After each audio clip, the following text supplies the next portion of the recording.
If prayer worked the way it's usually sold to people, the world would not look like this. I don't mean the poetic version of prayer, the one people use as meditation or as a private ritual to calm themselves. I mean the ordinary, everyday claim that sits underneath most religious cultures, that prayer reaches an intelligence outside the universe, that this intelligence listens, and that it can intervene in events. That prayer changes outcomes. If that claim were true in any consistent way, we wouldn't need to argue about it. We wouldn't need testimonies and goosebumps and stories passed from mouth to mouth. We'd have patterns. We'd have predictable differences between those who receive prayer and those who don't. We'd have reliable evidence. We'd have a world where the effects of prayer show up the way real causes show up, repeatably, measurably, and with a signature you can recognize. Instead, what we have is something stranger. Prayer exists everywhere, and yet the world behaves as if no one is listening. And that statement stings because prayer isn't just an idea. For many people, prayer is the emotional emergency system of their entire life. It is what you do when you don't know what else to do. It is where you send fear when it becomes too heavy to carry. It is where you send grief when your mind refuses to accept the finality of loss. It is how people turn panic into language. So let's start with something respectful and honest. Prayer feels real because it's deeply human. It fits the shape of our minds. Human beings are meaning machines. We see faces in clouds. We hear intention in random noise. We connect events into narratives even when those events are unrelated. We do this not because we are stupid, but because this pattern detection is how our ancestors survived. A mind that sees intention everywhere survives longer than a mind that ignores possible threats. So we became creatures who look at the world and constantly ask, even unconsciously, what does this mean? And religion, across cultures, is a giant meaning generator. Prayer is the personal interface to that generator. It gives you a direct line. It offers a relationship. It offers the most tempting possibility in all of existence, that you are not alone in the dark and that reality cares about you. That's the seduction. Not money, not community, not even morality. The seduction is that the universe might have a mind and that this mind might be reachable, that there is someone behind the curtain, that your suffering is noticed, that your life is not just physics and time, but a story held in the awareness of something greater. When you are in pain, that idea is not just comforting, it is addictive. It makes chaos feel intentional. It turns randomness into purpose. It makes terror feel supervised. But comfort isn't the same thing as truth. Here's the problem. Prayer runs into the moment we treat it like a claim about reality. The world does not show the fingerprints of intervention. It shows the fingerprints of natural processes and probability. People pray in hospitals, in car accidents, in war zones, in famine, in childbirth, in prisons, and in bedrooms at night when nobody is watching. People pray when their child has a fever and they don't know if it will break. People pray when a loved one is on life support and the word tomorrow suddenly feels like a threat. People pray with a sincerity so raw it burns. And the outcomes distribute themselves the way outcomes distribute themselves in a world governed by biology, chance, and circumstance. Some recover, some don't. Some are spared, some aren't. Some find the lost child, some bury them. Some get the job, some don't. Some survive the crash, some die instantly. If prayer were a real force acting on outcomes, it would leave a pattern strong enough to detect. It would create a distortion in the statistics of suffering. Instead, we get stories. And stories are not nothing. Stories are psychologically potent. Stories can feel stronger than numbers because a number doesn't cry. A number doesn't have a face. A story does. This is one of the most important things to understand about prayer. The belief in prayer is sustained not by evidence, but by narrative selection. When someone prays and something good happens, that experience is emotionally radioactive. It gets stored differently in memory. It gets retold. It gets reinforced. It becomes a landmark in the person's life story. That was when I knew.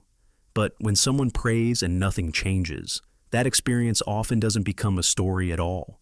It becomes private disappointment. It becomes quiet confusion. It becomes something you don't share because it feels like confessing weakness. So, the public record becomes biased. The hits go public. The misses go silent. That creates the illusion that prayer works more than it does. And then the system adds another layer, reinterpretation. In most religious cultures, prayer is structured so that it can never truly fail. If you get what you asked for, prayer worked. If you don't get what you asked for, prayer worked differently. If the outcome is terrible, prayer was answered in a way you don't understand. If nothing happens, the answer is wait. If a child dies, it's God needed another angel, or there's a plan. If a cancer goes into remission after prayer, it's a miracle. If the cancer spreads after prayer, it's their time. Notice how clean this is. The belief is insulated from falsification. A claim that can explain every possible outcome explains nothing. That's not an insult. It's a basic principle of truth testing. A statement is meaningful as an explanation only if there are conditions under which it would be false. If you cannot name what failure would look like, you are not dealing with a hypothesis. You are dealing with a story structure. And story structures are powerful. They keep meaning intact. They prevent the mind from collapsing into the terrifying admission that reality is indifferent. Prayer thrives because it protects people from the emotional consequences of indifference. But when you push past the feelings and ask what prayer is doing in the world, what it is actually causing, you run into another uncomfortable observation. Prayer often functions like a mirror, not a receiver. People pray and then interpret their own internal states as responses. They feel calmer and call it peace from God. They have a sudden idea and call it guidance. They feel guilt and call it conviction. They feel fear and call it the devil. Their mind produces a thought, and prayer provides the narrative frame that gives that thought authority. In other words, prayer doesn't just ask the universe for answers. It assigns cosmic significance to ordinary psychological events. This is why prayer can feel interactive even when nothing external is happening. You can speak into silence and still feel heard if your brain is trained to interpret certain feelings as a response. You can receive a message from within yourself and believe it came from outside yourself if the culture around you has spent years teaching you to label inner experiences as divine. And this isn't rare, it's normal. That's how humans work. If you want to understand prayer, you have to understand what it does to the person who prays. It externalizes uncertainty. It converts anxiety into dialogue. It gives the mind a ritual and a script, and scripts can regulate emotion. When you're terrified, a ritual can be a lifeline. It gives you a sense of agency when you have none. That's the truth religious leaders sometimes accidentally reveal without noticing. Prayer is effective at changing the emotional state of the person who prays. But that's not what most people were promised. Most people were promised intervention, and that's where things become morally serious. Because when you promote prayer as intervention, you don't just give comfort, you shape decisions. You influence whether people seek medical care or delay it. You influence how people interpret abuse and injustice. You influence whether people fight for change or accept suffering as divine will. You influence whether people take responsibility or outsource it to the supernatural. Prayer, as a belief system, is not neutral. In its healthiest form, prayer is private reflection, self-regulation, and community bonding. But in its strongest cultural form, prayer becomes a way of managing reality without touching reality. It becomes a substitute for action. It becomes a way to feel like you have done something when you have done nothing. And people will tell you, prayer doesn't replace action. But watch what happens in practice. Watch how often prayer is offered where real help is needed.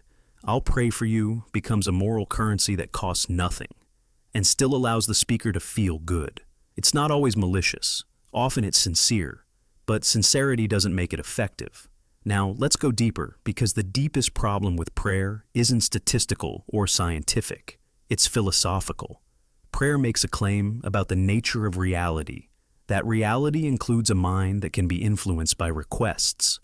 But if reality includes such a mind, we have to ask what kind of mind it is. Is it willing to intervene? Then why is intervention so indistinguishable from chance?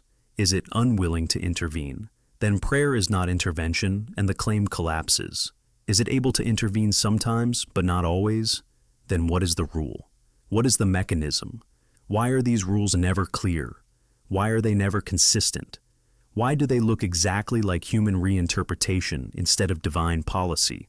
And here's the question people avoid because it cuts too close. If prayer is effective, it implies a moral structure to the distribution of suffering. It implies that outcomes are influenced, at least occasionally, by a listening intelligence.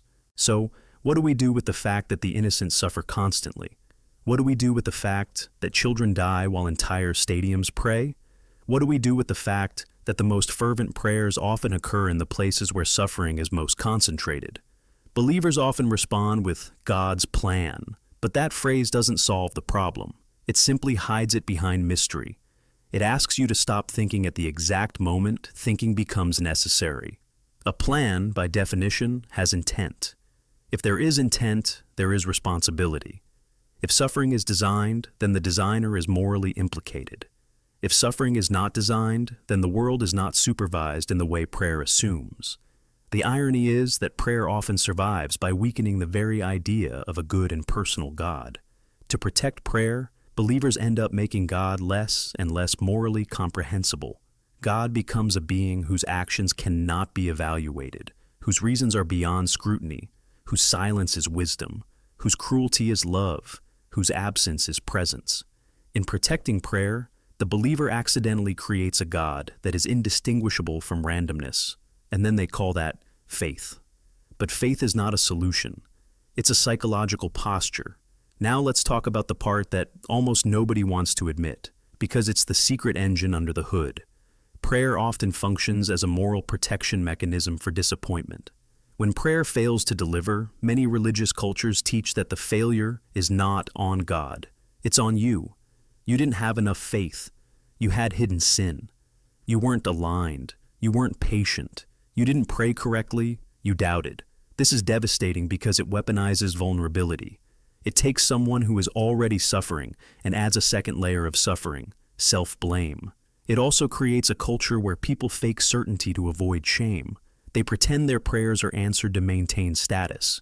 They exaggerate testimonies to feel included. They interpret normal coincidence as divine favor because it is socially rewarded. Over time, the entire community becomes a stage play where everyone is afraid to admit the obvious, that the outcomes don't match the promises. That is how belief becomes performance. And once belief becomes performance, prayer becomes compulsory. It becomes something you do not because you trust it, but because not doing it feels like inviting punishment. Not praying becomes dangerous. Not praying becomes guilt. Not praying becomes what if. That what if is not rational. It's psychological.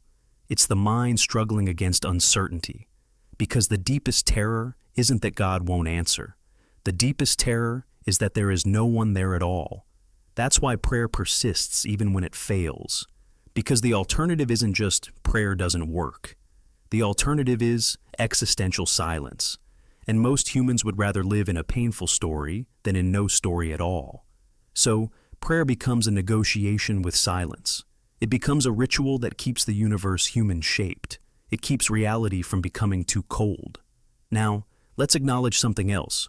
Prayer can produce real outcomes indirectly. A person who prays may feel calmer, and that calm may help them make better decisions. A person who prays in a community may receive social support, and that support may help them survive hardship. A person who believes in prayer may gain hope, and hope can be physiologically beneficial in limited ways. Stress affects health. Anxiety affects sleep. Sleep affects immunity. Community affects resilience. So if someone prays and then survives, prayer may have helped. Through human pathways, not supernatural ones. Through psychology, not intervention. But when people cite those effects as evidence of divine response, they confuse mechanism with meaning. This matters because once you understand that prayer's effects are largely internal and social, you can keep the benefits without the illusions. You can seek calm without pretending the universe is listening. You can seek community without claiming cosmic endorsement. You can face uncertainty without outsourcing responsibility. That is a different kind of maturity. Now, here is where we have to be brutally honest. The most convincing evidence against prayer is not a study, and it's not a debate. It's the quiet global reality that prayer never reorganizes itself into a clear signal. People pray for opposite outcomes, and both claim victory. Two teams pray before a game. One wins, one loses. Both praise God. People pray for rain and drought ends. People pray for rain and drought continues. Both interpret it. People pray for safety and survive a flight. People pray for safety and die in a crash. The distribution of outcomes remains stubbornly indifferent to prayer intensity, religious sincerity, or moral worth. And if that sounds cold, it's because reality is often cold. The question is not whether that's uncomfortable. The question is whether we can face it honestly. Here's the philosophical heart of it. Prayer is an attempt to convert uncertainty into relationship. It takes the raw fact of not knowing what will happen and turns it into a conversation with a supposed agent.